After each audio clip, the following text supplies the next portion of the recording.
चलिए आइए दोस्तों समझते हैं कि किसी वृत्त का जो क्षेत्रफल होता है वो पाई आर स्क्वायर कैसे होता है।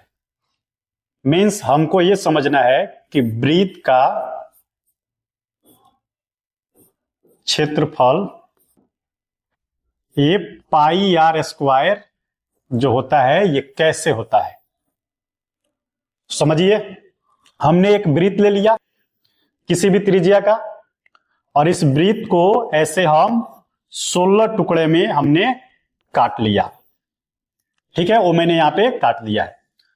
अब इस 16 टुकड़ा में काटने के बाद हमने क्या किया कि उसको चारों तरफ से एक नंबर देके उस हर टुकड़े को एक नंबर दे दिया। जैसे यहां से मैंने दिया है 1 2 3 4 5 6 7 8 9 10 11 12 13 14 15 16।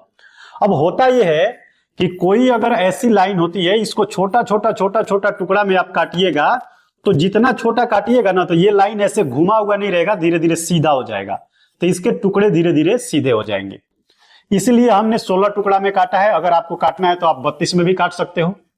अब इससे हुआ ये कि 16 टुकड़ा में काटा तो 1 से लेके 8 तक, मीन्स 1 से लेके 8 तक ऊपर वृत्त हो गया और 8 से यहां 16 से और 9 तक का जो है नीचे हो गया। मीन्स यहां से यहां तक का जो वृत्त है, ये वाला जो आपको वृत्त दिख रहा है, ये ऊपर वाला अर्धवृत्त हो गया और नीचे वाला अर्धवृत्त हो गया। ऊपर वाले टुकड़े को मैंने एक एक करके ऐसे सजा दिया और नीचे वाले टुकड़े को एक एक करके, एक लिया यहां से ऐसे रखा, दूसरा यहां से लिया ऐसे रखा, तीसरा यहां से लिया ऐसे रखा, चौथा यहां से लिया और ऐसे रखा। ऐसे फिट करते हुए मैंने ये संरचना इससे बना दिया। अब यहां से यहां तक की जो दूरी है वो आप ध्यान से समझिए कि यहां से यहां तक की दूरी, ये सारी की सारी दूरी जो है त्रिज्या है। तो इसको मैंने आर ले लिया, त्रिज्या हो गया। इधर वाला भी दूरी त्रिज्या हो गया, आर हो गया। यही दूरी जो है हमने यहां से काट के और ऐसे ले जाके सजाया है। ऊपर वाला जो ये हमको दूरी दिख रहा है, ये वाला, ये दूरी जो है इसके ये वाले टुकड़े हैं, यहां से ये वाले टुकड़े मीन से वृत्त की परिधि है।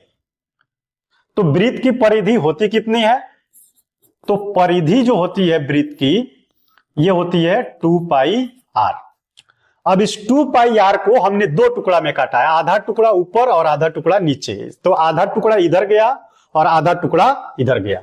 इसका मतलब ऊपर वाला हो गया पाई आर और नीचे वाला भी हो गया पाई आर। अब ध्यान से देखिए, एक आयताकार संरचना बन रहा है ये। तो आयत का क्षेत्रफल क्या होता है? तो आयत का क्षेत्रफल जो होता है बाबू, ये होता है लंबाई गुने चौड़ाई। इसका मतलब L इंटू बी। और इस क्वेश्चन में जब हम जाएंगे तो लंबाई क्या दिया हुआ है हमको? पाई आर दिया हुआ है। और चौड़ाई क्या दिया हुआ है? आर दिया हुआ है। तो ये हो गया आर आर से गुना होकर ये हो जाएगा पाई आर स्क्वायर। और इस वृत्त ने जितना क्षेत्रफल घेरा है वही क्षेत्रफल यहां है। तो इसलिए वृत्त का जो क्षेत्रफल होता है ये होता है पाई आर स्क्वायर। यहीं से वृत्त का क्षेत्रफल आता है।